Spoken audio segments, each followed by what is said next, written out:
Chrissy, we're going to go ahead and start if you don't mind. Good evening, everyone. Welcome to the meeting of the Mayor and Council this July 23rd, 2019. I'll call the meeting to order at 6 p.m. Our first order of business is the invocation given by Council Member Shirley Marchman, followed by our Pledge of Allegiance. Please stand.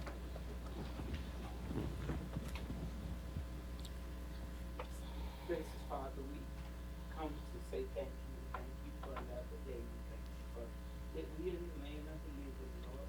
Thank you for just allowing us to be together and that we will make decisions that's right for the community, not just individuals, but for the community as a whole. Thank you for all the blessings that you have bestowed upon us. We ask that what we do tonight will be pleasing to you, that you will get the glory. This I pray in Jesus' name. Amen. I pledge allegiance to the flag of the United States of America and to the republic for which it stands, one nation, under God, indivisible, with liberty and justice for all. Thank you. You may be seated. Okay, our first item of business is the adoption of the agenda. Council, you've had a chance to look at the agenda. Do I hear an approval or amendment? It is removed. Ceremonial presentations is removed. So I'll make a motion we adopt the agenda. Have a motion and a second. All in favor? It is unanimous. We've reached the public comments portion of our meeting. Anyone wishing to give public comments, please do so at this time. State your name and address for the record, and please limit your remarks to 3 minutes. Mayor and City Council, Michael Young, 9634 Coastal Point Drive, Villa Rica. I am the president of the Main Street Advisory Board. I'm a member of the Downtown Development Authority. I'm a member of the Parks and Rec Commission. I'm a member of the Golden City Lions. My daughter and son-in-law live in Villa Rica. My grandchildren live in Villa Rica. So you might say I'm invested in Villa Rica.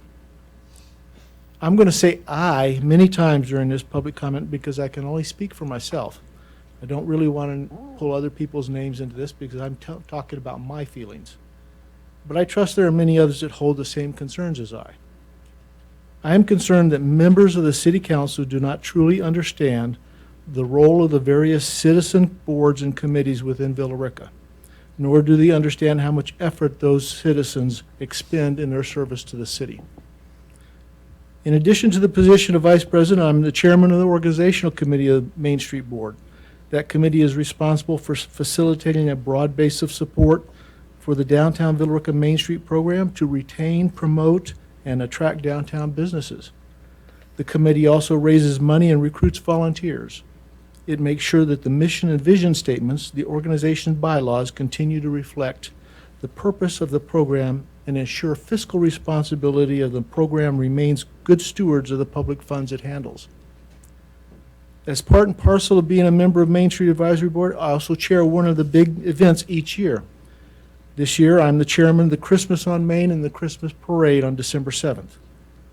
I also work as a city volunteer at most of the events hosted by Main Street, whether it's a concert, leadership luncheon, or road race. A key point in what Main Street does is showcase the city of Villa Rica to its citizens and to others in locales surrounding our city as a vibrant and exciting place to work, live, shop, and play. Such a showcase is mostly achieved through hosting events at the mill, but there are other venues involved. These events bring many downtown to enjoy the city and its businesses. Surprisingly, most of the monies required to host events to showcase the city do not come from the city taxpayers. No, the money put in concerts comes from sponsorships and from tourism dollars raised by the increase in hotel motel tax that was raised to 8% on January 10th, 2017. There was only one member of the City Council that voted against that. I suppose it's hard to understand how the city gets so much without paying from the general fund, but that's the great thing about tourism. One of the main points of that increase was to bring better and more expensive entertainment to Villa Rica. My final point is that the City Council's appointment of me to the Main Street Advisory Board actually invested in me the authority necessary to accomplish the tasks of the board. Please note I said authority, not responsibility. Authority may be delegated, responsibility may not. The City Council retains responsibility of oversight to ensure I execute my appointed board duties properly. That responsibility oversight is best executed by personal interactions with the board members or attending board meetings. Questioning the rationale for my decisions without interaction with me actually provides a strong negative motivation and fails to build the trust necessary between public servants and private citizens for the best interests of all. I would invite you to attend the next Main Street Advisory Board meeting. It is on August 16th at 9 a.m. at City Hall. Thank you. Thank you, sir. Anybody else?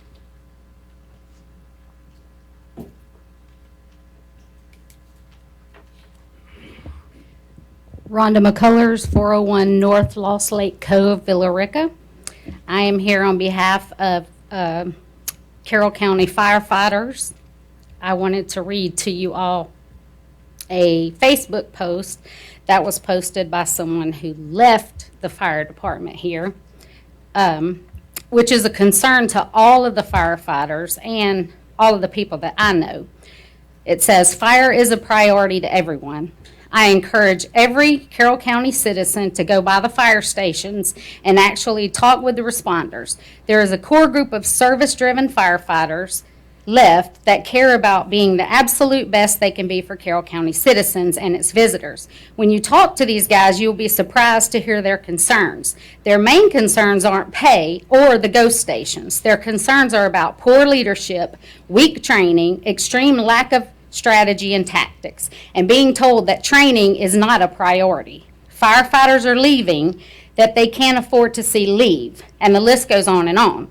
Pay is an issue, but on the far end of their concerns. Most Carroll County firefighters aren't leaving for the pay.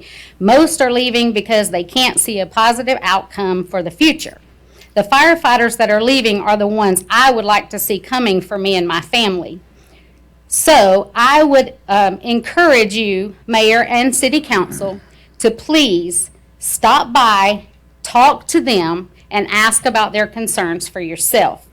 I know a lot of the firefighters. I know Station 9 is in Villa Rica and Station 16. I'm not sure what ward they're in. But these guys don't just fight fires. I mean, they are first responders. They respond to car accidents, drownings, heart attacks. I mean, if you have an emergency, typically they're the first ones to get there. And they feel like they're not being trained well, or some of them are trained. They've been there a little while, but their new people are not trained. And because we don't have enough qualified firefighters in our town or in our zones, the guys that are coming on are not trained.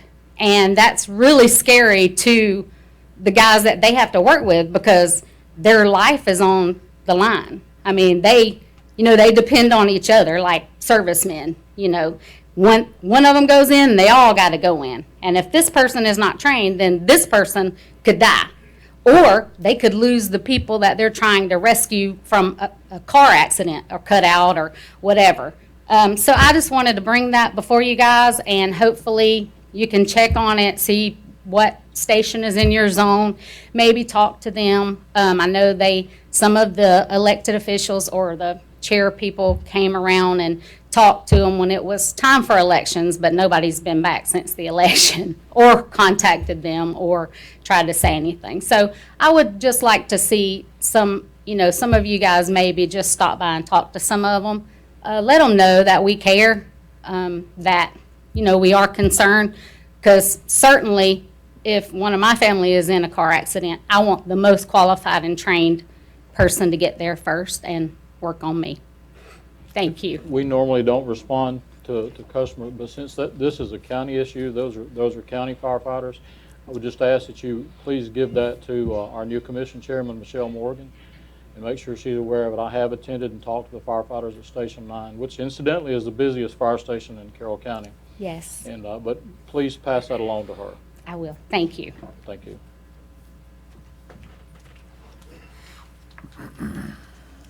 Hey, I'm Tanya Gentry. I live at 885 Dallas Highway. I wanted to speak to you on the Mirror Lake drug sign variance. I didn't know if we would be given an opportunity to speak after, or if I should speak now. It will be a public hearing, Okay. All right, so I should speak after. but you can do both or just one or the Okay. other. Well, I live at 885 Dallas Highway. The sign that is on top of the building now, I mean, it was bad enough. Oh, sorry. It was bad enough when we had the one that was right there, but in both my bedroom windows, the light's coming in.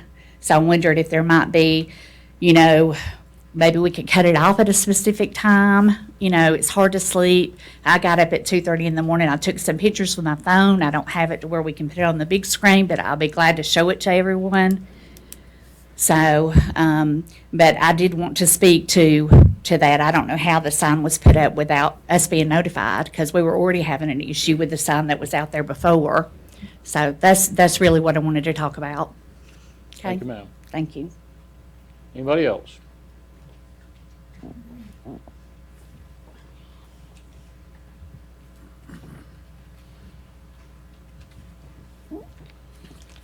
Mayor and City Council, Allen, Gaston, 403 Shady Valley Drive, Carrollton. I just wanted to speak about the sign ordinance that's supposed to be adopted this evening. And the main thing is about the setback. I'd like for y'all to consider a 0-foot setback, because from the emergency lane to the GDOT fence, it's 150 feet already a setback for billboards along Interstate 20. So if you add another 25-foot setback, it's taking the billboard away from the public to be able to read it and pushing it back toward residential. So I think you'd want to keep it more toward the interstate instead of pushing it back toward residential areas. And if you happen to build a building and the billboard has to be 25 feet setback, then you have a building that's got to be set back, from that billboard, so it pushes it back more toward residential areas. So it seemed like you'd want to keep more stuff toward the interstate instead of pushing it toward, residential areas. Second thing is the new ordinance. You wouldn't be able to do any billboards in the city of Villa Rica except on I-20, and they're, instead of being on the same side of the road, it's either side of the road, 500 feet either side of the interstate. So there's just limited spots to erect structures, and I was wanting to see if you might look at the spot where you have where you can't put any signs 500 feet away from entrance and exit ramps. So if you go 500 feet away from each entrance and exit ramp, that's 1,000 feet there, plus the whole exit and entrance ramp of 25 and 26. So if you just, Mike, could look at those two things, I'd appreciate it. Thank you, sir. Anybody else? Okay. Seeing none, we will close the public comments portion of the meeting. Tab A, governing body. Council, you have the minutes of the special call meeting of July the 8th, 2019. And you have the council meeting minutes from July the 9th, 2019. What about What did I council say? updates? I missed that. I'm sorry. My apologies. Council updates. Put the check mark in the wrong place. I didn't actually have one, but with the fire station thing being brought up, one of them is in my ward on Industrial. I'm not as familiar with the one on the Douglas County side. I will say this, being out there to visit with the firefighters the time we were out there, the main complaint we had gotten is how old the building was, that it was built on a swamp, and the facility, it was an old station, yet it's the busiest station, highest demand. I think it's high on the priority list of our newest county commissioner, Clint Chance, to address that issue. I had not heard what was given to us tonight, so we'll have to research that further as as far as training. That is all the responsibility of the county, but they service us. So we're concerned, we just don't have the authority, but we can express our concerns to the county and the new county commissioner. So I hope we'll address that. That's a little concerning. And we do have to involve the county officials because that's who they work for, even though they work in the city of Villa Rica. Thank you, ma'am. Anybody else? Okay. Now, moving on to tab A, governing body, approval of minutes, as mentioned earlier. Do I hear a motion to amend or approve? So moved if there's no correction. Second. Have a motion and a second. Any discussion? Not all in favor? It is unanimous. Was that for both meetings? Okay. Item number 2, resolution, call for election. Tom, I believe you're handling this, or Sam, are you handling it? The call for election.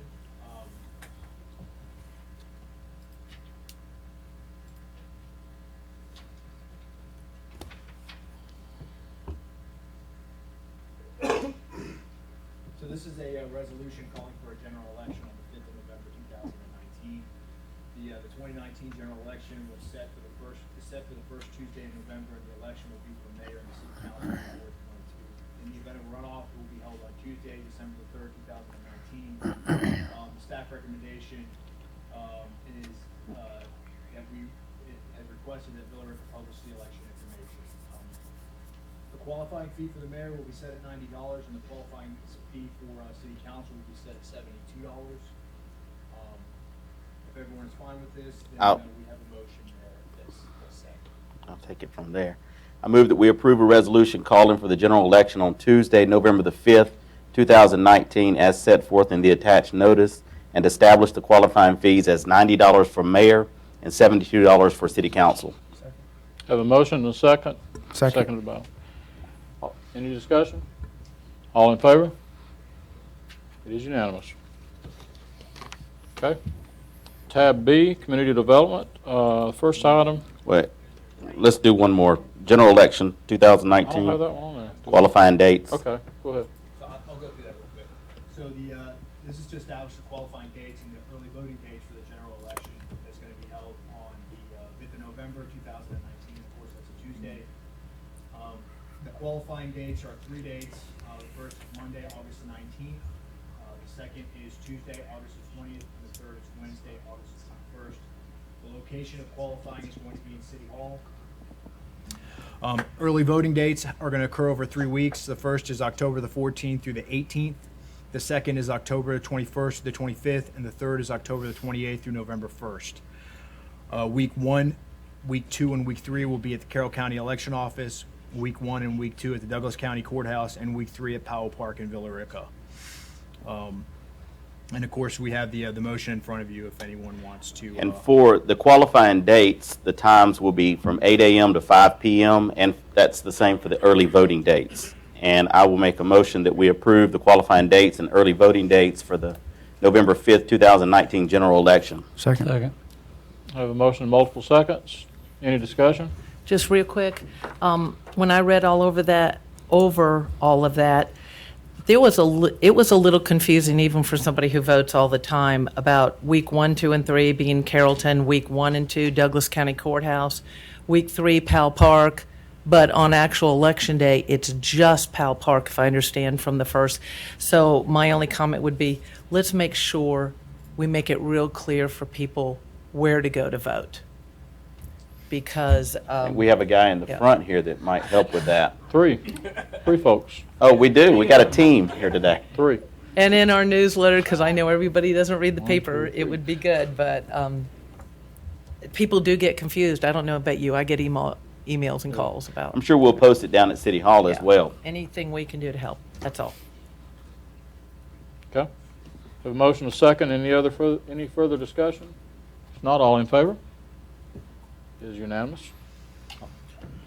Okay. Now, tab B. I'm moving the meeting a little bit too fast. Item number 1. He's excited because last meeting we got out in about 59 We did. minutes, so We he's did. hoping we can do it Yeah. again. I Trying. I get bonus points if we get out early. Good evening, members of, Mayor and members of council. We have a tab ABL-06-19, an alcoholic beverage license application for retail packaged malt beverages and wine. The applicant is SI Management, Inc., doing business as Chevron Food Mart.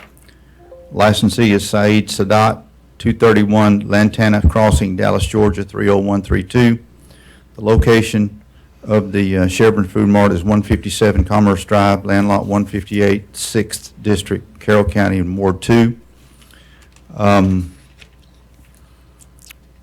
The applicant, he's complied with all the ordinance in regard to legal notification requirements and successfully passed the background check conducted by the Billerica Police Department. And there are no location restrictions that would hinder issuance of the license. Staff is recommending approval, and the applicant is present. Any questions for staff? Bobby, just real quick, and it could be a question for you. Does citizenship matter at all with the licensing? Citizenship when it comes to licensing, not that I'm aware of. So if somebody's a green card holder, as long as they're legally here, I don't think it's a problem. Any other questions for staff? Okay, the applicant would please come forward, state your name and address for the record. Good evening, Mayor and Council. My name is Syed Jawhar Sadat. Address is 231 Lantana Crossing, Dallas, Georgia 30132. Questions for the applicant? Sam, are you going to read the Yes, sir. Right Act. So, Mr. Sadat, I trust you've read the city's alcohol ordinances and are familiar with the laws of the state of Georgia as they pertain to the distribution of alcohol and the sale of alcohol to minors. Yes. Okay. You'll find that here in the city of Villa we enforce age minimums for consumption of alcohol, and it's something that the mayor and the city council and citizens and law enforcement officers take seriously. Our police department regularly conducts operations to make sure that alcohol license holders are abiding by age minimums when it comes to the sale and distribution of alcohol. Yes, sir. I understand. Understand that you need to advise your employees to ID every purchaser of alcohol and refrain from selling any alcoholic beverages to anyone under the age of 21. Yes, sir. Okay, thank you, sir. Thank you. Thank you. Before you leave, let me read you the one that I usually say, and this one comes from my heart. We had a young lady several years ago now that was sold alcohol to folks that she was with in Douglas County, and she died in an accident. And so that person and that family is very close to me, and so I take it very seriously. And I would certainly hope that you also take it that seriously. Yes, sir. Of course. So we hope that you never have to come before us and say, forgive. Yeah, So, of course, sir. okay. Thank you. thank you, sir. Thank you. right. Thank you all. We will now have a public comment. Anyone wishing to give public comment for or against this, please do so at this time. Seeing none, it will revert back to the council. I'll make a motion to approve the alcohol beverage license application for SI Management, Inc., doing business as Chevron Food Mart, located at 157 Commerce Drive, Villa Rica, Georgia. Second. I have a motion and a second. Discussion?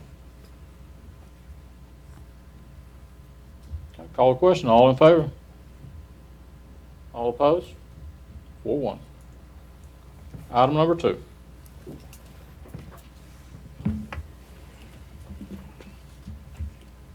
Good evening, Mayor and Council. Tonight I have a variance application for a 3-foot by 15-foot illuminated roof sign that's currently installed in a non-permitted location. This is for Mirror Lake Drugs and Medical Services LLC on Dallas Highway, 895 Dallas Highway. The applicant applied for a sign permit for 2 illuminated signs. One of those signs is not a part of this application tonight. That's for a monument sign that was permitted through the department already, and that one has an electronic messaging center that's LED lit. That is a part of that specific sign, but this sign is just for the roof sign that's on the structure. So they applied for it as a wall sign, and the wall sign unfortunately could not fit on the actual wall. So they instead installed it on the roof of the structure, and it was subject to code enforcement action at that time. So the applicant applied for a variance in order for that sign to come before this council. Like I said, it is illuminated. There's several signs already on the structure that are on the walls, on the windows, et cetera, that advertise that use. And so those signs, and I put this in the staff report, we couldn't find any permits for any of that signage currently. So this is the first one that's coming before us for a permit. Is it my understanding that he's installed some signs without permits? Yes, More than this one? yes, Are those being looked at? they are, yes. Okay. Is the applicant here? He is not that I'm aware of. We notified him, and we could not get in touch with him. Okay. I would like to make a motion. Well, like to- before we do that, we need to have a public comment portion, since it's a variance. Nobody- Any other questions for staff? Just have a picture. I just want to pass around to everyone of the sign that's there and also the other signs. Okay, and it says here, Permit before we put up the sign? None of the wall signs or window signs. The only one that has a permit is the one with the electronic messaging center, the monument sign that's out front. Don't you supposed to get a permit for? Yes, for all signage. and I see here that staff recommends denial of this variance. That is correct, yes. Notwithstanding the outstanding code enforcement issues, roof signs are not permitted in the city at all. So I think that would be setting a precedent from a zoning perspective. Any other questions for staff? Okay, we'll open up the public comments portion of the meeting since the applicant is not here. So anyone wishing to speak for or against this variance, please do so at this time. State your name and address for the record. Again, Tanya Gentry, 885 Dallas Highway. I know y'all know how I feel, but I just want to reiterate, I do not think that they should be allowed to keep that sign there. Okay. Thank you, ma'am. Anybody else? Tom? Well, when you finish. So, all right, we will reverse back to the council now. So, Tom, you want to? Yeah, I wanted to make sure that you understand that the wall signs that exist could have been, a permit could have been applied for, but that didn't happen. This wall sign, there is no permit. Okay, they're not allowed, period. So when Ron says, You mean this rooftop sign? the rooftop sign. Okay. Oh, So when- rooftop sign. go ahead. Okay. The rooftop sign. So when Ron says that this would set a precedent, bad precedent. Yeah. Like unforgivable bad precedent. Yeah. Okay, I just want to make sure that you're clear on what's being done. But because the sign was constructed without our knowledge, we've gone through the variance process, although, and Sam, you can help me on this, maybe we could have just taken direct action against him, but we've given him what we felt like was the most lenient due process by allowing him to apply for a variance, but there's no basis for approving it, from my perspective. Thank you, sir. Council? Now, did I miss something? Isn't there a sign between the store and that house next door? Yes, so Should that have been there? I came prior to the meeting. I went past the property, and there was a red pharmacy sign that was illuminated that was facing a residential structure to the north of the property, and that sign apparently has been removed, but that was very recent. That must have been well within the past few months, definitely sometime in 2019 that happened. But there was an additional sign that was there. So when counting all of these different signs up, we're looking at 5 physical signs and several signs that are on the windows. That is also very recent. The street view on the property, which was taken in January of this year, did not have window signs, and now there's window signs on the property all along the windows that you could see on the photo there. So the ones on the window should be there. That's correct. So is he going to be required to take down the ones he put up without a permit? Oh, yes, yeah. Okay. Mhm. All right. I'll make a motion to deny the variance request from Mirror Lake Drugs and Medical Services LLC to erect a roof sign on the property. Second. Have a motion and a second. Any further discussion? Okay, all in favor? It is approved. Sam or staff, what is the next step at this point? The next step will be to cite him. I mean, he's going to have to take it down, and and it'll be up to him to comply. I mean, if he doesn't comply, there's plenty of options for the city to escalate. What are those options? Well, one of the options would be for us to cite him, and then at that point, if he doesn't pay, we can take him to municipal court. He can fight it in municipal court. He can be cited for every day that he's in violation. Okay. All right. Thank you, sir. Moving on to item number 3.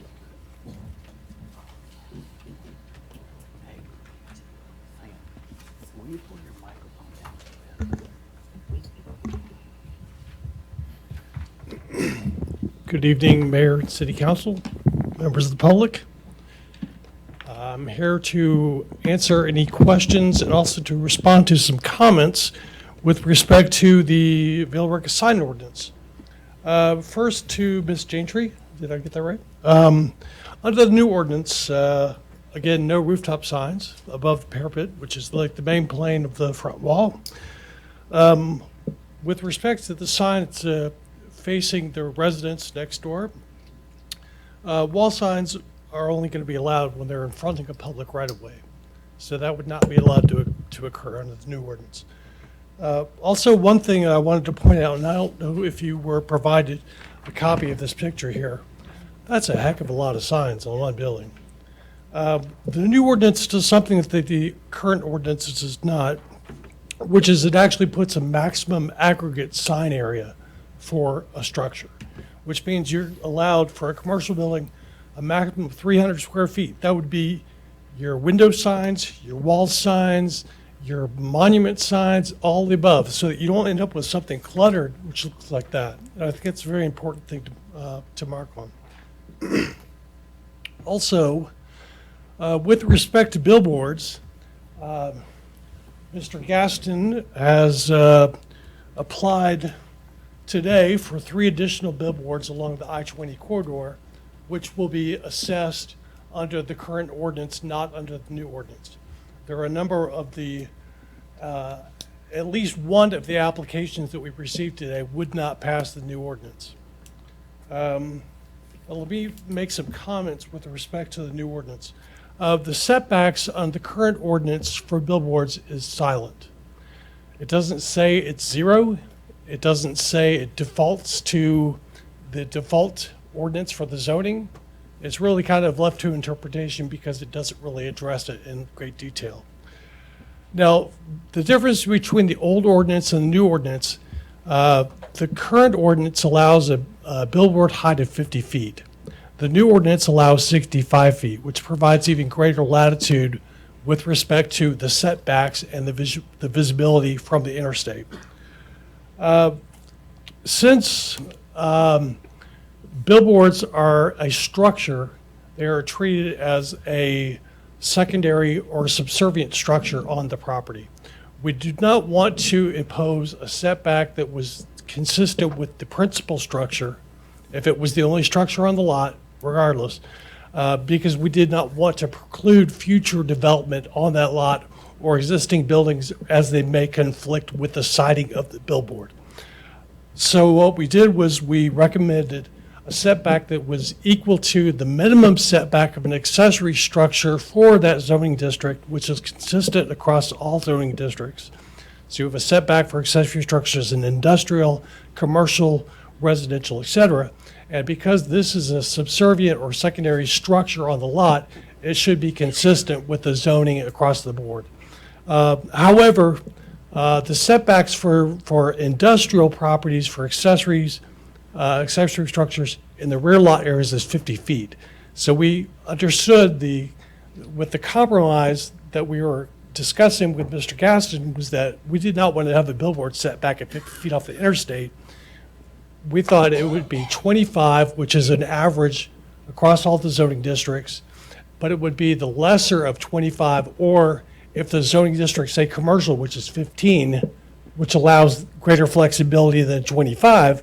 So in certain areas, it's not 25 feet, it's going to be 15. Some areas it may be less, depending on what the zoning is set out in the future. So the 25 is not really a hard number. It's more like a maximum minimum, whereby 25 or whatever's less, if it's the existing zoning setback. So I did want to make a point of commenting on that.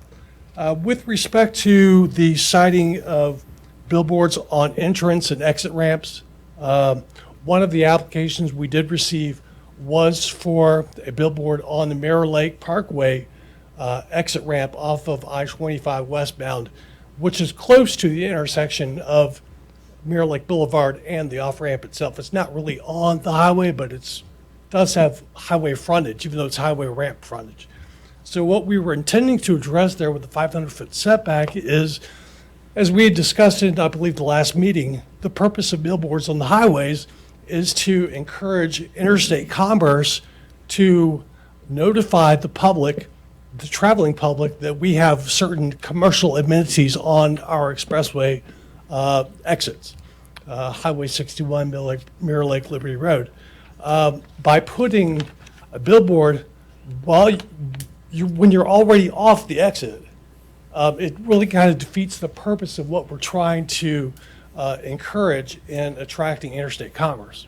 So that is the reason why we put the 500-foot setback, as well as the aesthetics of when you're exiting off onto our Villa Rica exits, that the first thing you're not accosted by visually is, advertisement. We want to encourage that by putting it on the main portions of the interstate to notify the public that there's commerce ahead, not when they've already exited and they're about to turn off into our downtown or our commercial areas to be kind of accosted by that visual presence. So I just wanted to make those two comments. I'm here to address any additional comments that the council members may have. And with that, I will close my argument. Questions for staff? Okay. Seeing none, this is the final reading of our sign ordinance, so we will open it up for public comment. Anyone wishing to speak for or against our new sign ordinance, please do so at this time. Thank you, everyone, for your work. Planning Commission, City Council, public, definitely appreciate it. Okay. Seeing none, it will revert back to the council. Oh, you do? I'm sorry. Didn't see you. Mayor and City Council, Alan Gaston, 403 Shady Valley Drive, Carrollton. If you do have a structure at a ramp, when Villa Rica has two exits, if you're advertising at that ramp, you're usually advertising somebody at the next exit. So they won't stop at this exit. You want to get them to the next exit. Like if Zaxby's isn't at the Mirror Lake, so you want to let people know that there's a Zaxby's at exit 24, so you're advertising them at 26 to go to 24.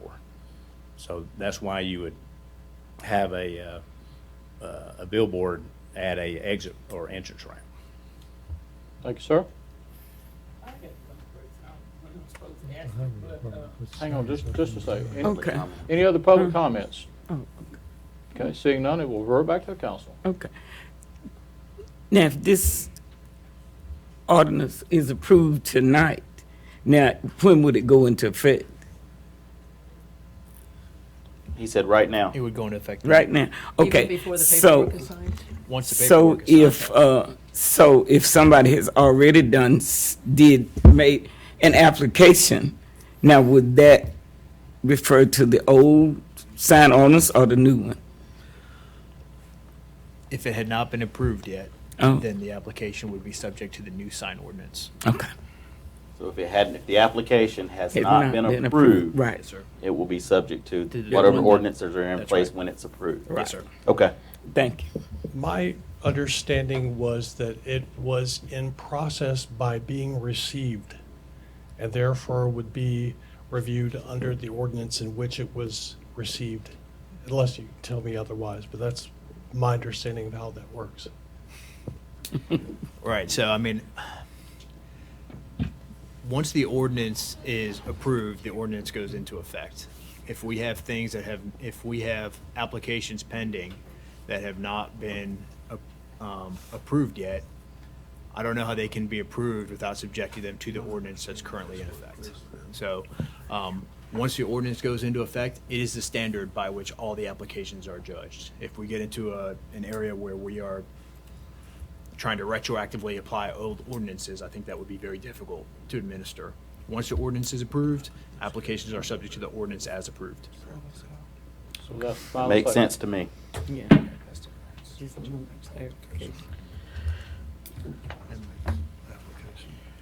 Yes, we're done with public comment, right? Okay. All right, so I have my comments on the sign ordinance. And very first thing I want to say to Chris, Planning and Zoning Board, particularly staff, they did an excellent job on the sign ordinance. And I'm looking forward, hopefully we can pass it tonight and get this thing going. Matt, I'm sorry, is My your thing not working? microphone on? It is. Maybe get a Okay, little closer, is that better? Okay. Everybody hear what I said? Thank you, Chris. No, start over. Thank you, everyone. Thank you, everyone, for this sign ordinance. Hopefully, we can get it done today or tonight and move on to other issues. But as some of y'all may know, I have a particular thing about the sign ordinance, particularly the single-tenant pylon signs.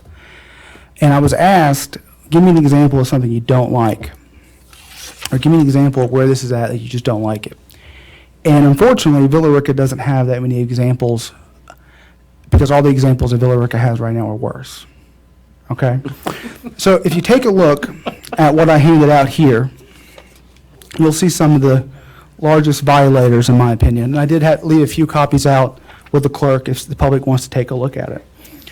So let's forget about talking about pylon signs, forget about talking about what a sign is and so forth, and just focus generally on what you see here on this first page, which is clutter. Okay? So first of all, on this first page, you have the Villa Rica Walmart sign, which is a multi-tenant pylon sign. Probably could be considered a pole sign, though, somewhere in the gray area. It serves the Walmart in addition to those subtenants as well. You also have the QT sign, which just serves the QT. You have the Burger King sign, which also just serves the Burger King, which is an atrocity. It's a pole sign, which fortunately this ordinance, even the previous ordinance, banned. Then you have the Sonova sign, which might be kind of a pylon sign. And tucked behind the speed limit there, you have a Waffle House sign. My proposal is that when you have a development like this, where you have a large shopping center, and then you have these multiple out parcels, that these out parcels should not be permitted to have the same height or signage area as the multi-tenant, because you get this cluttered mess here. Moreover, the multi-tenant is serving multiple tenants, whereas the single occupancy tenants are serving just one. What we see in most communities with modern sign ordinances is that when it comes to a multi-tenant or a single tenant development, an out parcel in a shopping center, for example, like this, they usually make these ground-mounted signs. And so what I would prefer would be exactly that. So my proposal would be to, and you can also look at the next page, you'll have the Ingalls Shopping Center there. You can see the Ingalls sign off in the distance there, along with the Wendy's and the McDonald's signs. Those are both pole signs. And underneath this ordinance, if these were created today, they would be pylon signs the same height as that Ingalls sign. Similarly, on the last page, you have the Mirror Lake Publix area. Now, that McDonald's sign to the left of the Mirror Lake Publix sign is I guess you consider a pylon sign. It's kind of a tall, they made it look like a ground mount sign. And then you have the tall bank built sign here, the pole sign. So again, My point is, the Mirror Lake sign in this example would be just like it is, a multi-tenant pylon sign, about 20, 25 feet tall. But the McDonald's sign would be ground-mounted. The bank sign will also be ground-mounted. Reduces the clutter, and it makes for a better-looking development, aesthetically pleasing to our community. One of my biggest issues is that I would like to see Villa Rica transition from this, what appears to have been in the past, that, hey, we're just happy Burger King's here, let's let them do what they want to do, to something to where we're looking at stuff, and I believe this sign ordinance generally does that, to say, well, we're glad you're here, Burger King, however, we don't want you to put up an aesthetic atrocity in our community. We're more than just a pit stop off the interstate. We are a community, and we have standards and expectations for our corporate citizens as well as our citizen at large. So that's my take on it. I do have a proposed motion, or two proposed motions. One, if I don't have any support for the first one, I have an alternative that I would like to put out there. Well, I mean, Unless you guys have questions. yeah, well, first, when did you take these pictures? Because I don't remember gas being 217 for a while. These are screenshots from Google because I did not have a chance to go take actual pictures. But So I do I- wish. Say, we better get out of this meeting right now and go fill up. Well, right. So I guess what I wanted to do was maybe ask Chris to comment on that a little bit, because I'm not a sign expert. But when I look at these signs, you know what's worst about these is all these power lines, and I don't think we're going to be moving these power lines. We need some underground But utilities. there's a number of units back there in that Walmart shopping center, and I don't know how you accomplish advertising, or not advertising, but signage for all of those without doing something like this. So I wanted Chris Now, to talk about that for us. Just to clarify though, Gil, so all the folks in the Walmart shopping center would still use the multi-tenant pylon sign because they're all part of one connected shopping center. I'm just talking about the individual out parcels, like in the first example. Like the Burger King? The Burger But I King, don't know the that I've Synovus, ever the been to a Waffle House. Burger King, except maybe in Hiram or some of these places that don't have interstate. We're on the interstate. Every interstate I stop at has a Burger King sign like that. Well, if you take a look at some of the examples that I've kind of exchanged with council through email and so forth, I mean, there's examples of all kinds of fast food restaurants that complied. For example, Peachtree City outlawed the arches, and they made them put a ground-mounted McDonald's backlit sign instead. So just because everyone else kind of does it that way, or we haven't seen it elsewhere, it doesn't mean that. When there's a great deal of density, I see the signage that you're talking about, the very Right. low signs. And then so in those You can't hardly examples, see them. There's just not that much density here. well, in those examples also, they were all on multi-lane highways. One was Cobb Parkway, one was 54 over in, or 138, I think it was, Peachtree City. So you're talking about 4, 5, 6 lanes wide, even in those communities. So just the argument that, well, the right-of-way is so large here, we need to have taller signs, that's not one that I agree with. Well, Well, I that don't was think you huge. said right away. I didn't say anything about And right I'm away. very, very familiar with the Peachtree City sign ordinance, and what Councilman McDougal is saying is true. They still have the tall signs at the interstate, which is 85 in Right. their case. We're talking about Interstate 20, not a 4-lane, 6-lane state highway like 61. So I Well- think, if you get off the exit there, when I'm traveling, when I get off at the exit, I'm looking for signs immediately. I'm not looking for pylon signs or sign Right. bases. I'm looking for something tall enough I can see from the exit Right. route. And But you so, won't see this from the highway because you can't see the Burger King from the highway. Cannot. I mean, our topography out there makes it very difficult, but that's why I wanted Chris, who is our expert, to talk about why this may not have made a change in the proposed ordinance. Well, to Councilman Monahan's point, these signs would not be allowed under the current ordinance, or under the proposed ordinance. Like The- QT. The QT, it's way too tall. Mike, yeah. Okay, I'm sorry.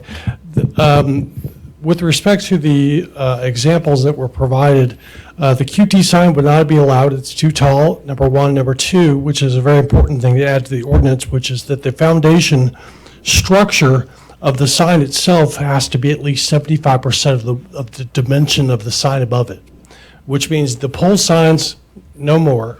That means I'm not sure if that's a Wells Fargo back in the back, Burger King Synovus. would be out. Synovus, they wouldn't be able to do it. Burger King would not be able to do that. QT is too tall for one, plus the structural supports are not 3/4 of the full content of the dimension of the sign. On the second page, the McDonald's sign would not be allowed. The third page, only the McDonald's in the background and the public sign of the Mirror Lake Shopping Center would be allowed. The little bank, little tri-stand, I don't know what kind of a sign that is in the first place, but that would not be allowed. So a lot of the things that we're talking about with this ordinance, the difference between the single tenant and the multi-tenant, first of all, pylon signs are only allowed on 61 or on portions of Mirror Lake Boulevard. It's not citywide, it's not in all of our commercial areas. We already have existing pylon signs in those areas, but we're going to relegate them to just the 61 and the Mirror Lake Boulevard corridors. With respect to those two roadways, there's significant DOT right-of-way, especially on 61, where the right-of-way off the road center line, off the edge of pavement, is 50-plus feet. So the ground-based monument signs, which have a maximum height of 10 feet, would not be very practical that far off the road, which is why this allows them, with the enhanced architectural elements, to be up to 20, even 25 feet, which is under the current ordinance standards because of the right-of-way exception. That's really all I have to say in response to that. We've had this conversation before in many public and email rounds, and I think that we're all pretty clear on what position we're all taking on I got a this. question. If something knocks one of these signs down, are they allowed to re-erect it with the new sign ordinance? No, sir. No, sir, they're not. Even if there's not a certain percentage, remember that argument last If you have a, if you have Everybody a, needs to hear the same conversation. if you have a non-conforming use, which is what these are, and it gets knocked down through an act of God and it gets taken down, and I think what we talked about was more than 50% damage, they are no longer allowed to put it back up. Okay.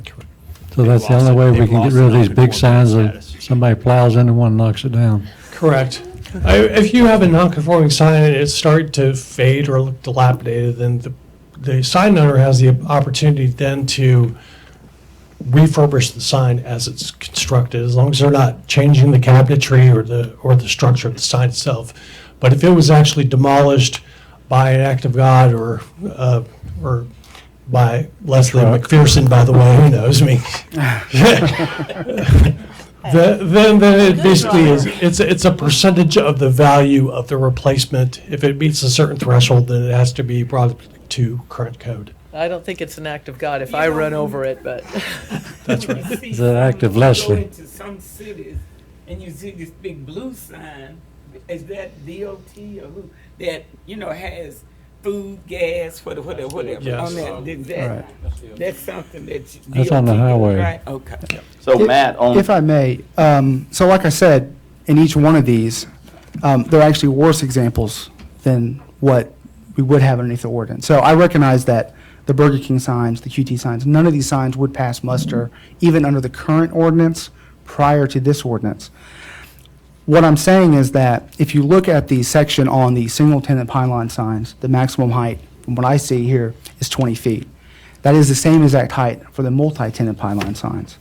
I believe that at a minimum, the single-tenant pylon signs should be less than 20 feet, if not ground-mounted.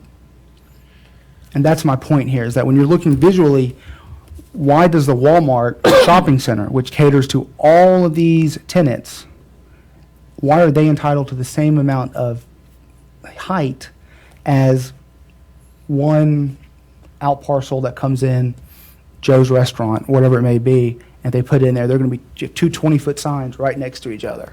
One just says Joe's Restaurant, and the other one says multi-tenant. Scaling, that doesn't make sense to me, and that's why I don't believe they should be the same height at a minimum. So that's where I come from on that. Councilman Momtahan, I totally get what you were talking about this and everything else. And the pylon signs, I get your point. It's a legitimate point, so don't want to diminish it with anything I say. I did try to go look at a few of those pylon signs, like Chick-fil-A. I was trying to look for examples. I called him, what are the ones that are just for one place? Dunkin' Donuts, Chick-fil-A. So I drove over there. I took pictures of it, kind of I don't get that fun anymore on vacations either. I like drive around vacations, go, look at that sign, is that okay? You know, but those seemed legitimate because of the fact, you know how you have 61 and then you have the access road? So they're really back from where the traffic is, and whereas this really is, it's atrocious, and most of them wouldn't be okay. And that's why I wanted to ask your questions, because I was listening to what you're saying, I'm going, yeah, would that be allowed? Would that QT? And it won't, so that made me feel a lot better about that. But for the pylons that I did look at, the other thing that I think made me feel a little better is that they're only allowed on 61 and a portion of Mirror Lake Boulevard. So I think I've gotten enough clarification on it, but I get your point. I mean, it's not outlandish or anything like that. Chris, I have a question and a comment to make. I'll make the comment first. So as we grow from a rural city, residential city, to commercial, light industrial, I know that's going to encroach on some neighborhoods. The one that the public comments the lady, Ms. Tanya, talked about, Yeah. since I live in that area, I ride by it every night several times, as has been pointed out to several people. Would that sign be permissible with this sign ordinance? Which one? The one on the building? The one on Dallas, the one that we discussed just a few minutes ago. monument, right? Aren't you talking about the lit The lit sign, the one There, that I, it's like, no, I understand there was one that was shining into someone's bedroom. well, Okay. I'm going to cover this one. My understanding is that the one that's on the roadway, there may be some issues that have been raised with respect to its brightness. That I would have to look at the ordinance to see with respect to if there are setbacks on electronic signs from residential districts. I don't remember off the top of my head, but I do know that the one that's on the side of the building would not be allowed. And also, there are restrictions on brightness with respect to weather conditions, days, hours of the day, et cetera. But we do not have the equipment to test the brightness of them at this time. It's something that we can look into in the future. It shouldn't be that expensive, but just to give us the ability to, when there are issues, to make those measurements with some degree of accuracy. Stop. I'm sorry. Okay, so this one covers brightness. This is specific to what I'm talking about. Yes. The new ordinance covers brightness. Well, then Correct. we'll have to have some way to measure the brightness, right? That's correct. Okay.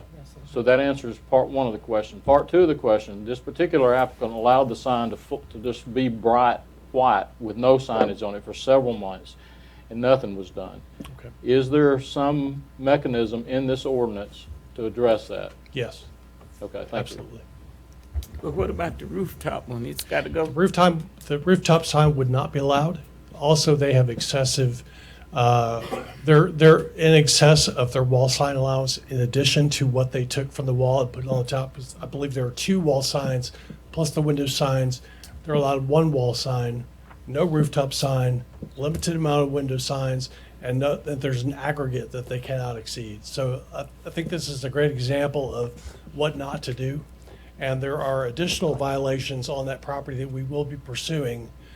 And the sign that's problematic, that's the monument sign that's out front on the building, will have to adhere to the current code once it's adopted, which does have those restrictions on the brightness. Thank you, Chris. Did I just understand you say that all these window signs that are, all these things on these Well, the windows? window signs would need to be assessed to see if they're in compliance because the maximum coverage would be 25% of all the windows. Oh, okay. And they look like they're probably about at least 80? at least 30% from what I can see. But Oh, this- the wall signs, there's 2, one on each side of the window casements. Those are in violation. Those have not been properly permitted, nor was the one on the side. So, and Any other- if I may, one more point I did want to make with respect to the council members' comments about scale is that, yes, the 20-foot height regulation that's being proposed is really intended to address visual consistency so that you don't have all these undulating ups and downs on the various sign heights. There is a distinction, though, between the single tenant and the multi-tenant that single tenant's only allowed up to 100 square foot of sign area, whereas the multi-tenant is allowed 150 square feet. So there are some scalable elements to out parcels and multi-tenant parcels. And I agree that in the case of the Walmart, you would be hard pressed to get everyone's name on the billboard. And so that's why it's important when you have these out parcels, which are so far from the primary commercial activities, that they be allowed some provisions to announce their commercial presence. So. Thank you, Chris. Any other comments? Because I want to ask a question of Sam before you make your motion, where you said you had a motion. Okay. I have a quick one related to what you said. Okay, go ahead. Just because it reminded me, and I had a note written here. And Chris, it had to, now that you've sat down, sorry. It had to do with the lighting, because you were talking about the brightness, and you know how we've talked about things being grandfathered in and that sort of thing. A couple of these, I believe, based on what I read in those pages, sounded like we had bright signs that, based on what I read, seemed like they wouldn't be allowed because of the way they light up and that they were close to residents. There's also one, say, at the elementary school. It's very bright. I have not gotten a complaint. Sure.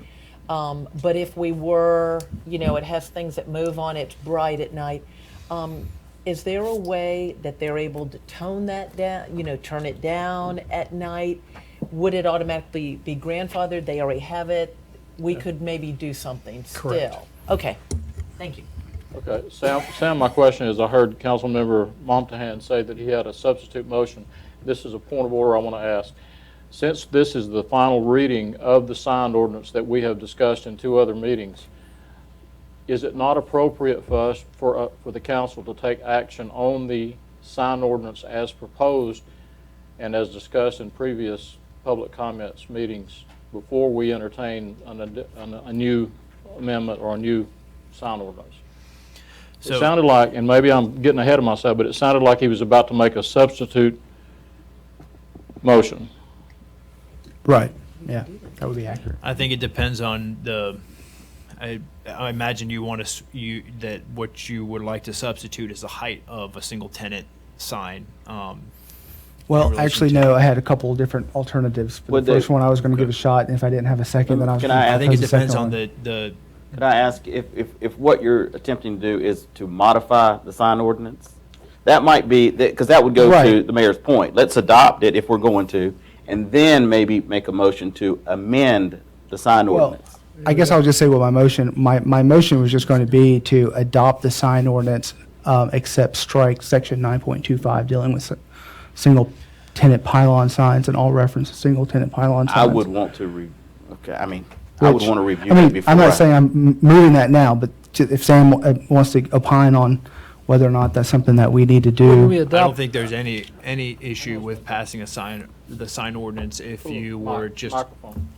if you were removing a section. I think the issue comes if we're going to start adding new sections, because the section that you're removing has already been subjected to public comment, Yeah, that's what I was thinking too. That's why I framed it that way. Right. I wonder if it might be appropriate for us to move on the ordinance as it is, and then maybe you could distribute for review at the next meeting, your proposal. Yeah, 'cause we don't have- You can do it either way you want to, but that seems like we would at least have an opportunity to review it before we, I'm fine with that. okay.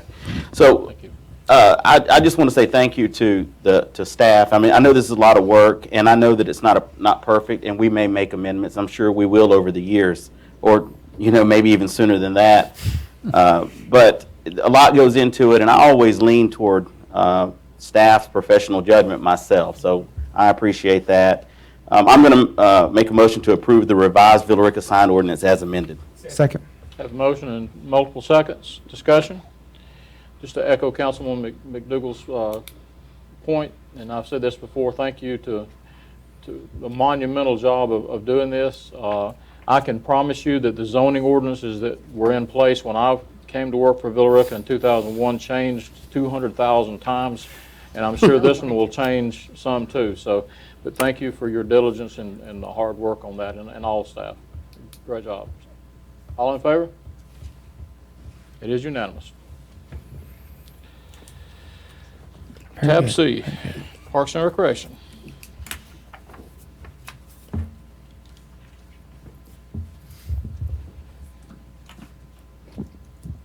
Good evening, Mayor and Council.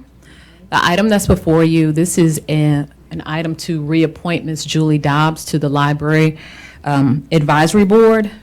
Ms. Dobbs has been serving for a number of years. Her term recently expired, and she is seeking reappointment. The Library Advisory Board had an opportunity to look and review, and certainly she's willing to recommit her time and service, and the board is certainly willing to have her continue to serve. She's not only a local resident here, but she's also our representative who works for the University of West Georgia Library as well. I make a motion that we reappoint Ms. Julie Dobbs to the City's Library Advisory Board for a 3-year term. Second. Expiring on May 31st, 2022. Second. Sorry about I have a motion and a second. Any discussion? All in favor? Unanimous? Thank you. Item number 2. This next item, this is to present for your consideration an appointment to the Library Advisory Board. We recently had a resignation of Ms. Ola McClendon, and with her resignation, we had a application that had been received. This library applicant is Ms. Cheryl L. Bell. The Library Advisory Board, they had an opportunity to review. She attended a meeting as well. You have the application in your packet, but she currently is a member of the Friends of the Library as well, so she's been very active with the library to date. So this would be a term to fill an unexpired term, if you will, excuse me. So the term, expiration of the term would be 2020, October 31st, 2020. I'd like to make a motion to appoint Cheryl Bell to the Villa Rica Library Advisory Board to fill the unexpired term of Ola McLennan with an expiration date for October 31st, Halloween, Second. 2020. Second. I have a motion and a It second. didn't say Halloween in the motion. I really just wanted to happened do to that one. notice that it's on Halloween. All in favor? It is unanimous. Item number 3. This next item for your consideration, this is an appointment to the Recreation Advisory Committee. This application was submitted by Mr. John Goodfriend. His application is attached. He's relatively new to the city of Villa Rica, but just certainly has an interest in continuing to work with recreation. He certainly has experience coaching, so I had an opportunity to talk to Mr. Goodfriend, and I think just an overall desire to commit his time to volunteering in the city as a whole. So his I make a application is attached. Yeah, I make a motion to appoint John Goodfriend to the Recreation Advisory Committee for a 3-year term expiring June 30th, 2022. A motion and a second under discussion. How many folks do you have remaining to fill now? That was How many my vacancies do you have? We have, I think, 2 more. Is that a 7-person board? So you have 5? I think it's 7. It's 7. We've never had 7. I think the most we ever had was 5. But we've been trying to get 7 We've for been 2 trying. We've years. certainly been trying to get 7. So technically, Michael Young, Allen, Quasi, he makes the 4th. Excuse me. So So we still need 3 more. 3 more. Mm-hmm. So does everybody hear that? Michael, do you have a brother or something? You're on some boards. So anybody that wants to be appointed to the Recreation Advisory Board, please let us know. Okay. We can go ahead and Have do a it motion and a tonight. second. All in favor? It is unanimous. So the next item that's before you, this is the annual contract from Three Rivers Commission for the senior services contract. Typically comes to you this time of year. This contract essentially covers the reimbursement essentially that we receive for all of the senior services that we provide, whether it's meals. We had an opportunity to speak yesterday as it relates to vehicles that certainly we may look to purchase, but the congregate meals, the home delivered meals, those are the primary things that you think of as it relates to this particular contract. So.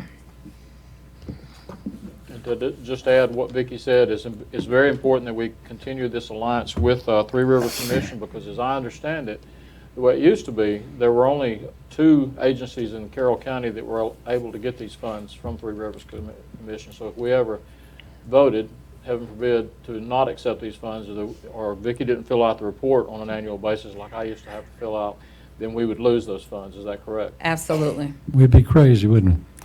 I'd make a motion to approve the senior services grant contract between the City of Villa Rica and Three Rivers Regional Commission that allows the city to continue to be reimbursed the programs and the meals of participating seniors between July 1st, 2019 and June 30th, 2020. Second. Have a motion and a second. Any discussion? Not all in favor? Thank you, ma'am. Tab D, Economic Development. Janet? Good evening, Mayor and Council. We have I'm back with you. This was tabled the last meeting, back to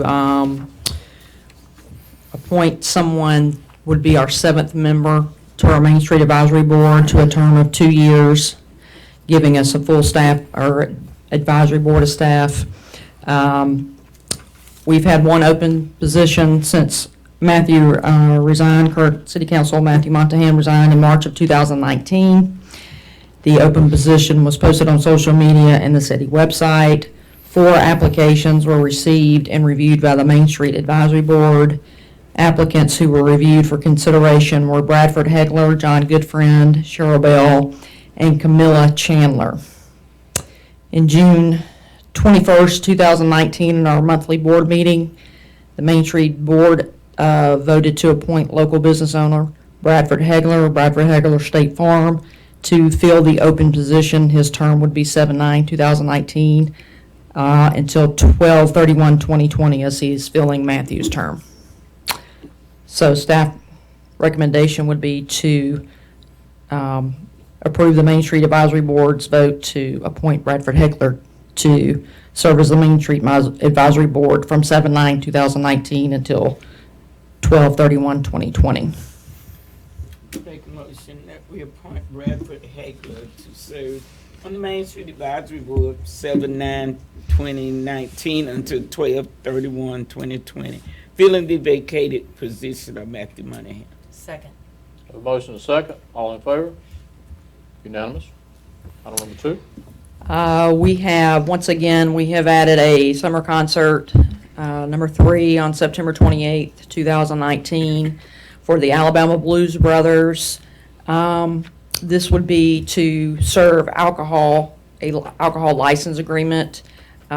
This agreement would be with the Olive Tree and the City of Villa Rica to provide the sale of beer and wine at the 3rd summer concert, again on September 28th, with headlining act Alabama Blues Brothers. The concert, once again, will be held Saturday, September 28th, 8 p.m. until 10 p.m. at the Mill Amphitheater. In agreement with the Olive Tree, we receive a 50-50 split between Villa Rica Main Street and the Olive Tree, and we have not had any issues this year with alcohol. So the staff recommends the Olive Tree be used for the purpose of beer and wine sales at the 3rd summer concert, September 28th, 2019, from 8 p.m. until 10 p.m. at the Mill Amphitheater. Shirley, you want to do this? No, I do not. I make a motion that we approve. I'm sorry. I make a motion that we approve the license agreement with the Olive Tree I'm gonna get you for that. to provide the sale of beer and wine at the 3rd summer concert of 2019 to be held Saturday, September 28th, 2019, from 8 p.m. until 10 p.m. at the Mill Amphitheater. Second. Motion and a second. All in favor? Well, wait a minute. Discussion?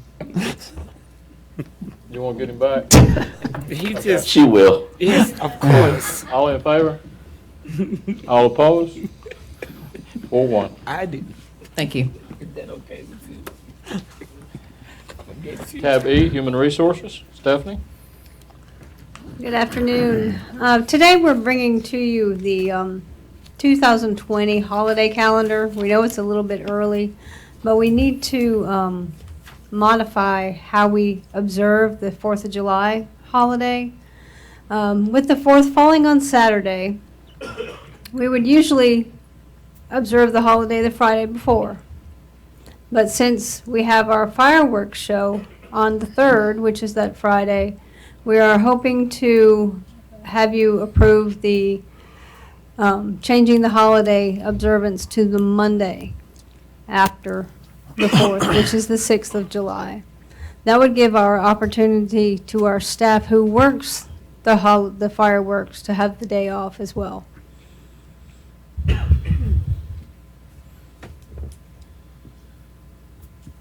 You have any comments on that, Tom? You good? Yeah, it doesn't make any sense to follow the handbook, because Well, I mean, half the place is gonna work on the 3rd, so. all right. I'll make a motion to adopt the 2020 holiday calendar that includes observing the July 4th holiday on Monday, July the 6th, 2020. Second. Motion and a second. Any discussion? If not, all in favor? Are you gonna vote? All opposed? That's why I'm sitting over here. Abstained? In case stuff starts Indifferent? Looks like she just started. She didn't vote. Thank you, ma'am. Tab F, Sarah? How does that get Gil back? That's too good. I'm not wasting city water on Gil. Good evening. Long time no see. I know. Yesterday. Yeah, for 5 hours. wasn't it? Yes. Good. All right, this is our current year budget update. This is June, so this is the first 9 months of the fiscal year, so I thought I'd do things a little bit differently. Can you hear me now? All right.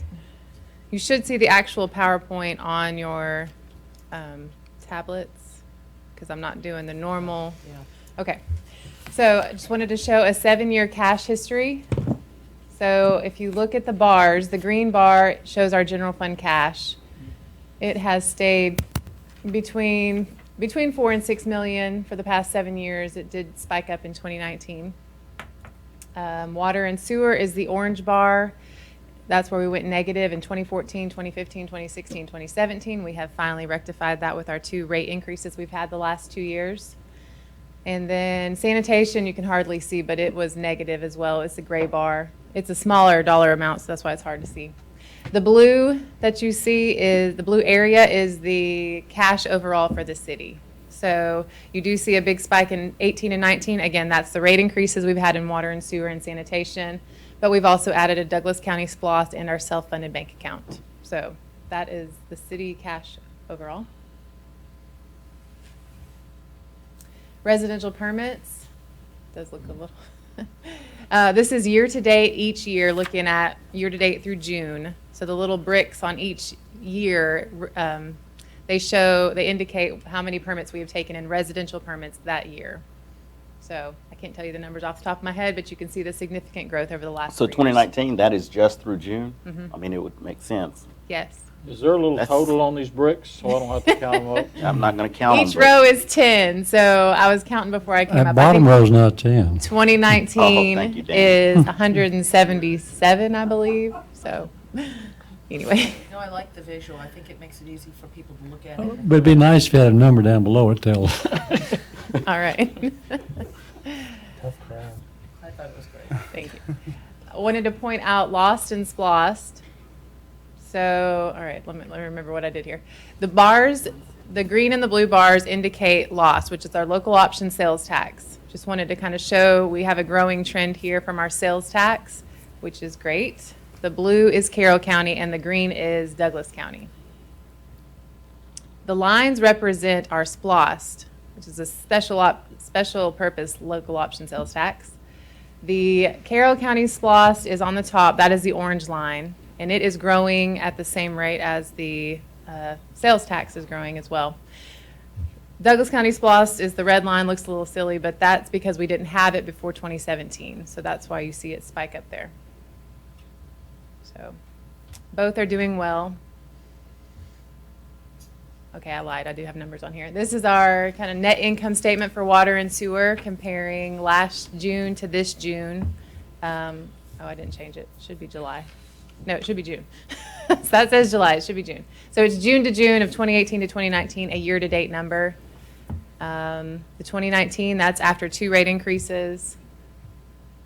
In June of 2018, we'd had partial 1 rate increase. But you can see in June, we had a net loss of $344,000 year to date, whereas this year we're showing net income of $220,000 in our water sewer fund. It's almost a $600,000 turnaround. Yes. Yeah, and you can see in the total revenue from each year to year, the growth there. We'll have to tell our customers thank you. Thank you Yes. very much. Yes. Sanitation and solid waste, June to June. Sorry, it says July. Again, this is after 2 rate increases on the right side. Last year at this point, we had a net loss of $86,000, whereas this year we're showing almost a $20,000 net income. So we have turned things around there. Okay, fund balance. All right, so down at the bottom, you can see the numbers there. So fund balance is what you have, basically it's your reserve. So if you have a net income, we'll use business-like terms, even though that's not really what we call it in government. If you have a net income at the end of the year, that rolls into your reserve fund. So every year you have a net income, that reserve builds up. If you have a net loss, obviously that would decrease it. So I'm showing you here what your reserves are for the city as a whole, general fund, water sewer fund, and then the sanitation fund. So if you look at citywide, if you look at the number here, and that's represented by the dark blue at the top, in 2014 we had $8.1 million reserves, and in 2018, from our latest audit, we had $9.2 million. The next one is the lighter blue, that is the general fund. In 2014, we had $6.2 million, and after our short year, we have $3.6 million. So we knew we were going to take a hit with the short fiscal year when we changed fiscal years, which we thought was appropriate to do. So in 2018, we had a 9-month fiscal year. In order to do that, we were going to have to take a loss because we were only going to have 9 months of revenue, but we weren't going to have any property tax revenue in that short year. So we took a hit on our fund balance, but going forward, we will now be setting the millage at the same time we're setting the budget. So we think that was positive overall. Before you move on real quick, just clarify for me here. On the one before where it's showing that we're now ahead of the game on sanitation, solid waste, but then you look down at here in 18 where it was a negative 60, that's related to the 9-month year. We're in better shape than that looks. No, okay. So, clarify that. Okay. So the slide you're looking at with the net income for sanitation, yes, we had a net loss of $86,000 last year, and as of this year to date, $19,000 in income. But when you look at the fund balance slide, you're looking at a September 2018 balance. Okay. So that's as of our latest audit last September. And it's cumulative over the history of the city. Right. So when we look at so even though this year we have a net income, we had a negative fund balance at the end of our last fiscal year. Yeah. So until we've made enough net income to cover that, we're still going to have a Got it. Thank you very much. negative fund balance. Okay, back to the fund balance slide. We've talked about general fund water and sewer. We have improved here significantly again with the rate increases. We had $1.1 million in reserves in 2014, which was less than we needed. As a general policy, you want to have at least 25% of your expenses in fund balance, just for emergency's sake. If something were to happen, we need 3 months worth of our expenses in reserve so that we could cover ourselves. So we didn't even have that in 2014. That was part of the financial health that we wanted to rectify, and we have done that. So in 2018, we had $3.7 million. And what percentage is that? We're definitely over 40%. I would say 45% or so. So again, fund balance is accumulation of the earnings you've had over the years or the losses. You need to have at least 25% to cover day-to-day operations if something were to happen, but it's also where you start planning for future capital improvements and things. And then the last line shows sanitation solid waste, which is represented by the red space in the chart, which isn't much. Again, it is a smaller fund, smaller numbers. However, we still need to fix that. So at the end of 2018, we did have a loss, but if we have a couple more years of net income, we will correct that. Self-funded insurance. At the top, you see total savings of $751,000. The orange box shows how much we have contributed to the plan this year. So every payroll, our payroll system calculates what the employer's contribution and the employee's contributions are. We move that money to a separate bank account, and that sits there until the expenses actually happen. So we have a third party that takes out the expenses for the actual doctor's visits, prescriptions, and things. So in this fiscal year, we have saved cash-wise $188,000. So it was mentioned last time that the last 2 months were lower. I did look. We paid Angel Access out of that in the last few months. Additionally, the Fitbits that we have purchased came out of basically the savings of this as well. So we've hit that with more than just claims and the administrative fees. Since you don't have it on here, would you tell me what we paid for the Angel Access? I don't remember if it was 30 or 50. We made several, I don't know. Louise, do you remember? I can pull it up and let y'all know. Okay. Uh-oh. What happened? Can you just click on the last slide, Elisa? So it was something that Tom touched on last time when we talked about the self-funded insurance. So I thought I'd talk about this, especially since we're getting into budget season, because we're going to do the same thing. Let me skip to it real fast. Okay, so as we calculate what we are going to fund for our self-funded insurance, I know we keep using the same word, basically our underwriter comes back or not underwriter, what would you call them? Underwriter comes back and tells us what our administrative costs are going to be for having the third party that deals with the doctors and things, the additional insurance that we have to help cover ourselves, the wellness piece, having the nurse coaches that talk to our employees and things when they have situations going on. We have the administrative component, but we also have the expected claims. So they tell us what the expected claims are and then what the maximum claims could be. So as we've talked about, Wendell talks like there's a 5-year cycle with insurance where you could have one really bad year in that 5-year cycle. Since we had the really good first year and this year's going well as well, we don't plan on funding 100% of those expected claims. We're not expecting to hit the worst of the worst. So what we're doing is we're only going to fund 90% of what the worst case scenario could be. So if you look at the whole pie chart here, this is our total funding for insurance. So when we say funding, how much we're moving to that bank account to be prepared to take out for costs. So a quarter of it or so of the pie, the blue piece, is the administrative fees. So without a doubt, we're going to pay out the administrative fees. And then the green piece is what we put away for expected claims. And then that orange sliver is what we are not funding. So that is an additional savings to us, because if we had paid a third party, United Healthcare or Aetna or someone like that, we would have paid that $148,000 as well. So by doing it this way, we are not having to pay that out. And if the claims end up being less than that amount, we'll save that too. Correct. So the savings you're seeing is when we don't hit the expected claims. I Any just want to questions on echo that? Councilmember Carter's comments, and I heard a lot of complaints, a lot of people, saying, why did you go up on our rates, water rates, sewer rates?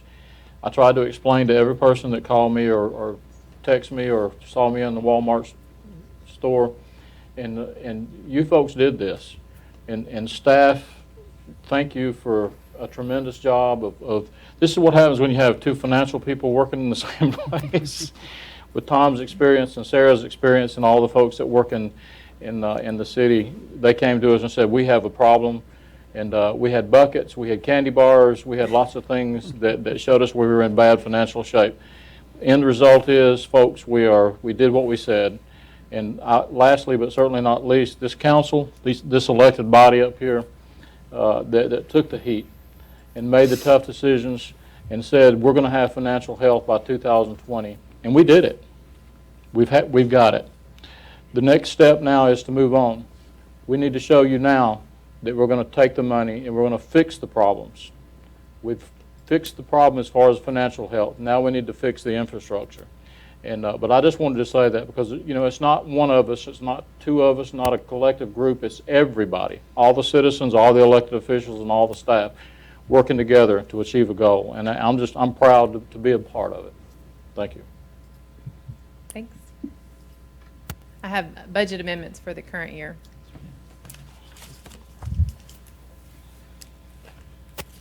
The audit is complete. I think they'll be here at the first August meeting to present that.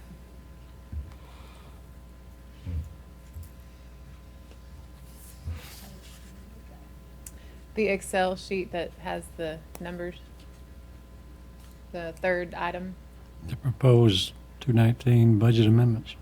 Yes, so we have a few this time. Again, this is for our current fiscal year.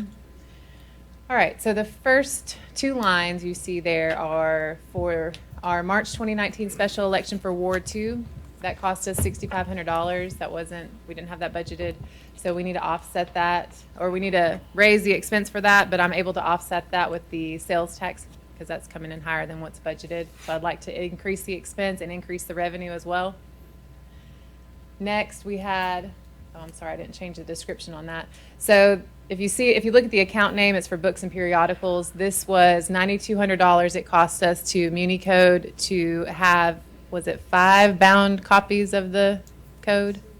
Okay, 6 bound copies of the code after the latest renovations. So the 6 bound changes. copies is what should be written where you actually left. Okay. Yes, sorry about that. So $9,200, we need to increase that line item to books and periodicals. And again, that would be offset with our sales tax number or sales tax revenue. So increasing expense and increasing revenue as well. Next, those next 3 items, we have a separate building inspector department accounting wise. Obviously they fall under community development, but they are coded separately in a separate department.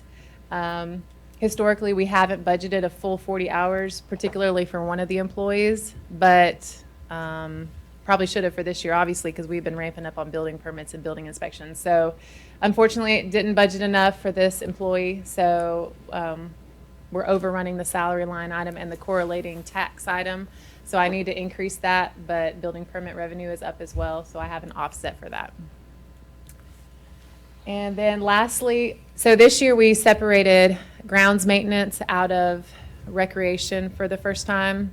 And so there were a few line items that should have been addressed. So I need to increase overtime. So the guys in Mark's crew, Mark and his guys, they set up and do all the breakdown for the events that Main Street has. I did not put enough overtime money in their budget.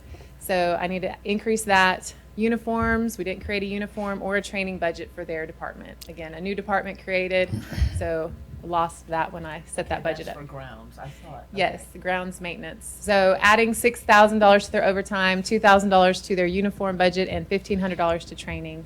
All of that offset with sales tax. Okay, I'll make a motion, if you want a motion, Please. to adopt the ordinance to approve an amendment to the budget for the fiscal year of 2019 for the city pursuant to Section 2-71 of the city charter. Second. We have a motion and a second. Any discussion?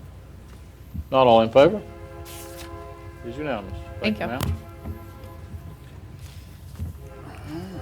Tab G, City Manager. We'll let the train go by before you start.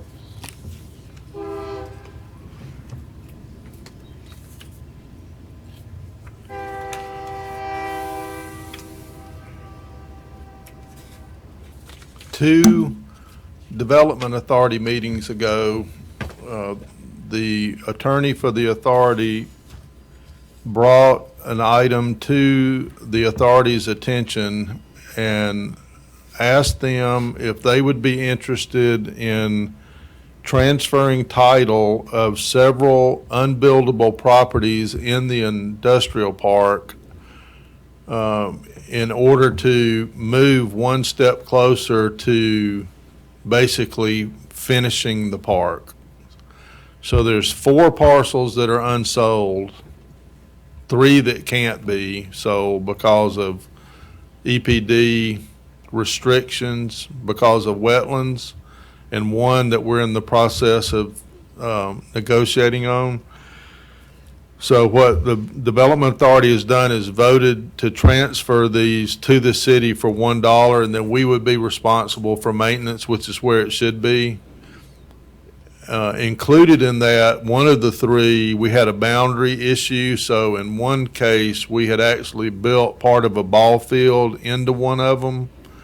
So we were going to have to do a boundary adjustment anyway on the parcel, which would have been difficult because of the EPD thing.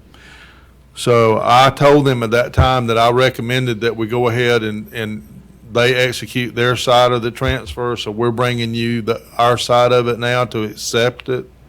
And so my recommendation is that we bring these 3 under title in our name, and then we assume responsibility for them. Has David looked at this? Yes. Okay. Yes, I move that we he's aware of accept it. title to 3 parcels in our industrial park as described in the attached quitclaim deed. Second. Have a motion and a second. Any discussion? All in favor? It is unanimous. Item 2. Mayor, I abstained on that one. You abstain? Okay, we have one abstain. I think I was on the board when you voted. Gotcha. Thank you, sir. Good evening, Mr. Mayor and council. I'm here tonight to seek approval for installation of a new 6-inch sewer line and 2 manholes on South Carroll Road. The situation with that is we have 4 houses attached to the same line, 4-inch line at that. So it's like having a sewer lateral coming from your house and you got 4 people on it. So it's been a problem for years. And what brought it back to our attention was lately we had like 3 calls upon it. So we go up there. We did some research. The manholes was covered up on the opposite side of the road. So the line is not adequate enough to carry the flow for the 4 houses. So when, say, house number 3 gets backed up, it affects everybody on that street. So we had the deans come out and give us a price on what it would take to correct that problem. And they recommended that we set 2 manholes, one at the beginning, and I noticed that, I mean, we got pictures here if you'll look at it. The clean out that you see on the side of the road is the clean out at the last house. And that line carries down and everybody is tied into that. So they want to set a manhole there and go down to the last house, set a manhole, and then divert it across the road to the manhole that we uncovered. And it'll be a new 6-inch sewer line, which should be adequate to take care of that. But this is ongoing situation in that area, and I feel we need to move on it. Questions for staff? Yes. No question. Is that a motion? Yes. Okay, that interesting. I grew up in that house right there where that second manhole is on South Carroll Road. We had a lot of problems too, so that it doesn't surprise me, but that was a long time ago. I move that we authorize the city manager to engage Dean Grading and Pipeline to install 200 feet of new 6-inch sewer line and 2 manholes on South Carroll Road near South Dogwood Street for an amount not to exceed $19,700. Second. Have a motion and a second. Any discussion? Yeah, did that stunt your growth, Gil? It could have, and Shirley said that maybe I caused the problem. Whoa. But I let her have that because Shirley, she's that getting was- me that back. was for you. See, I'm gonna have to get my gavel ready up here. Yeah, yep. Get the gavel ready. Okay, we have a Shirley. motion and a second. All in favor? It is unanimous. I'd Thank you, recommend seating reassignment.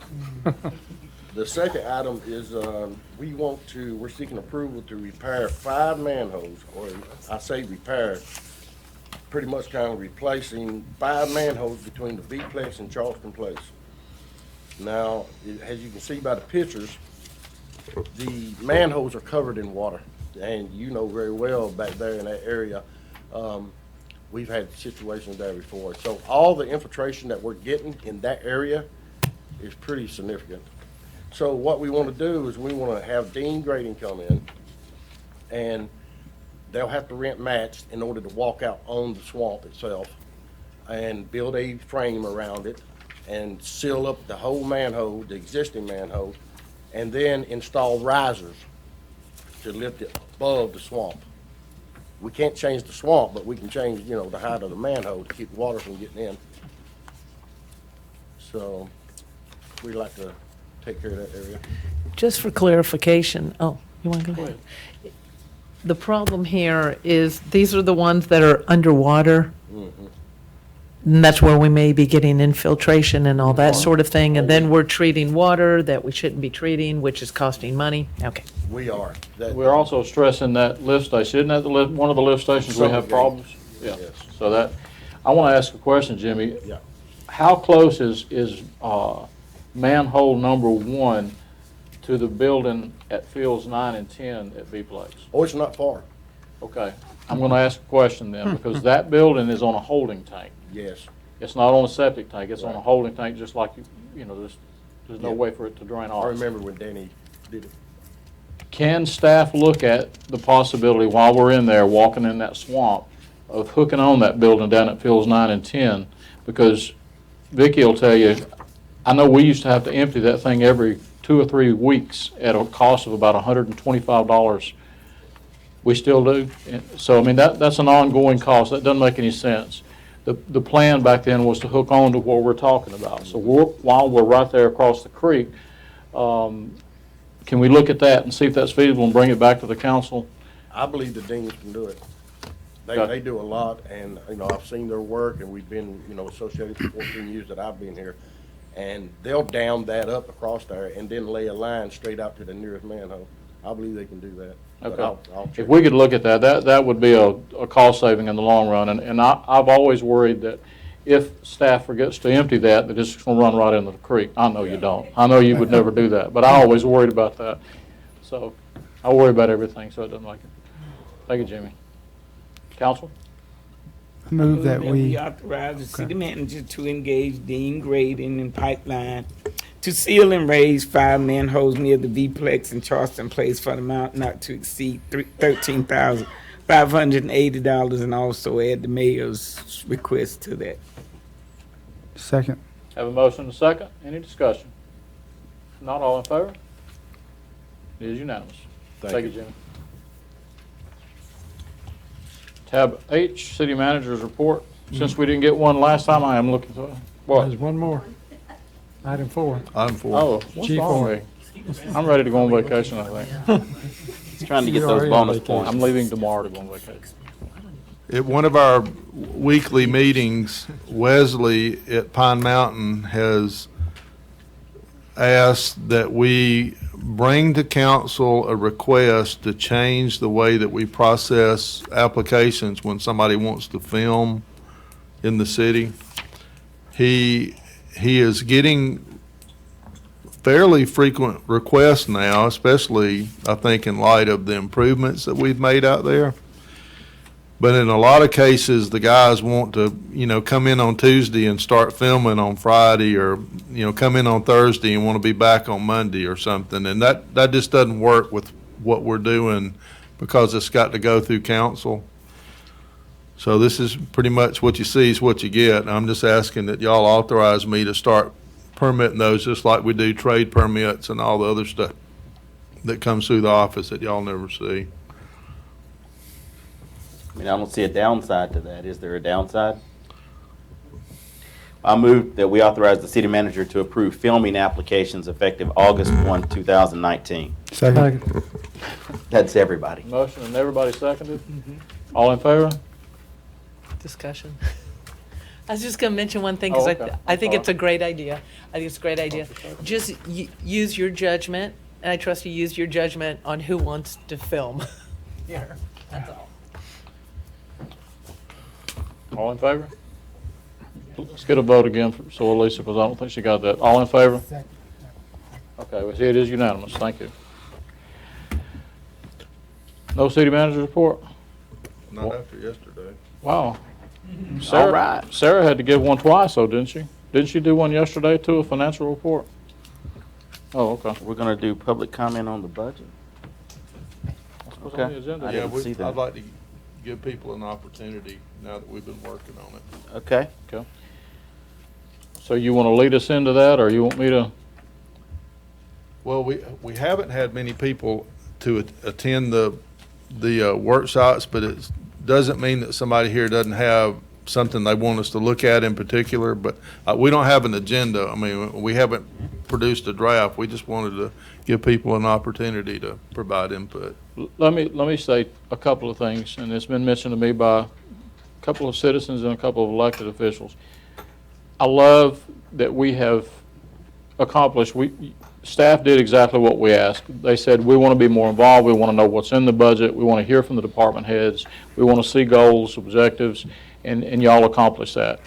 And we had a lot of meetings, a bunch of meetings. I would just like to ask that next budget year that we try to have those meetings in this room if we can, so that we can televise those, because I would like for people to see the process as it goes along, not just at the end of it. So if, to the extent, and I know we share this room with a lot of other folks, but this is the only room that we have a live feed. So that would be something that I would like to see. And I would echo that as well. I think that the public has an interest in being able to watch these, if not live, at least being able to go back and review them. And I think, too, we have an interest in being able to go back and review it. Sometimes we miss them. There were a lot of meetings this year. There's still more. There's still several more of these meetings. Is any of this They go on information for we've seen hours and online? hours. Have you put anything online? Not really. Okay, so they don't have anything to look at to comment Not on? until we produce a draft and make it public. And Right, we and when won't you- do that until we get the digest numbers. You miss a from Carroll meeting that's County. between 3 and 5 hours, that's a lot of information. It is.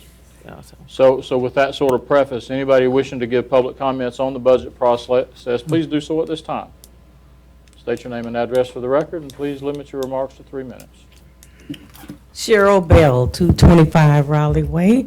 I did a few of the budget meetings, the one yesterday, and the thing that keeps coming up in my brain, I think the discussion went about the enforcement officers and how we only have 1.5.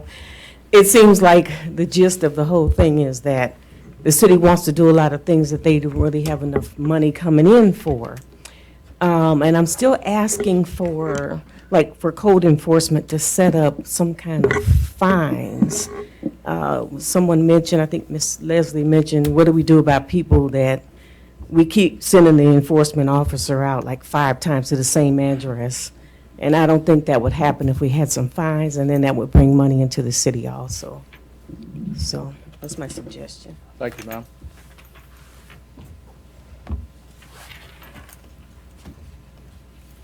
Michael Young, 9634 Coastal Point Drive.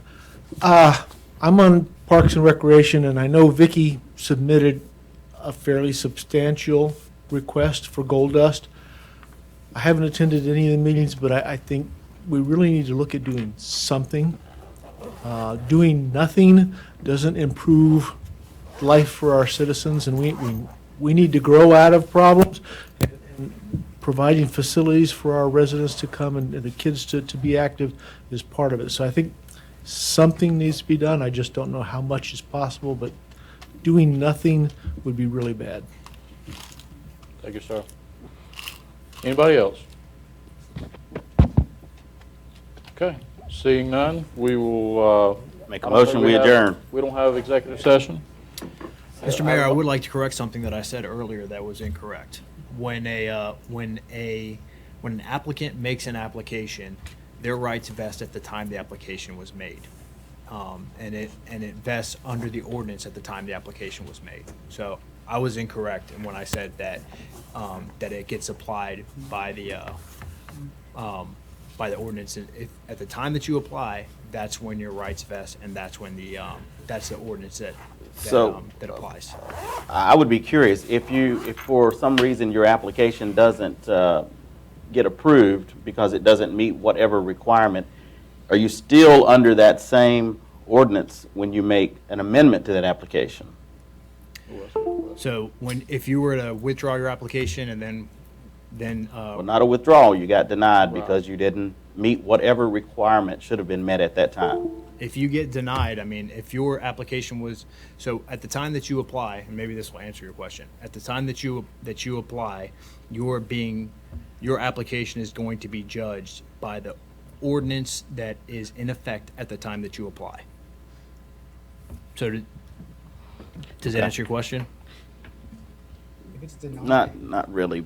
But if it's denied, to be a new application, but what if there's a process that you haven't met and then it needs to be reclarified and it gets sent back to you, you need to make some adjustments to it. It never got to the point of denial or approval. If it hasn't been denied, Okay. then you're still under the ordinance that Okay. that was in That's very effect at the time interesting. you applied. At my old firm, we actually had this case happen. I represented somebody that had that same issue with HPC, and what happened was, they didn't change the application number, and that was the distinction the court found, to say that it was not a new application, and therefore they were vested under the previous when they first submitted. Thank you for that clarification, Sam. Interesting. Okay, I have a motion to adjourn. Do I hear a second? Second. Have a second? All in favor? We are adjourned, and thank you all for being here. I have a lifeline.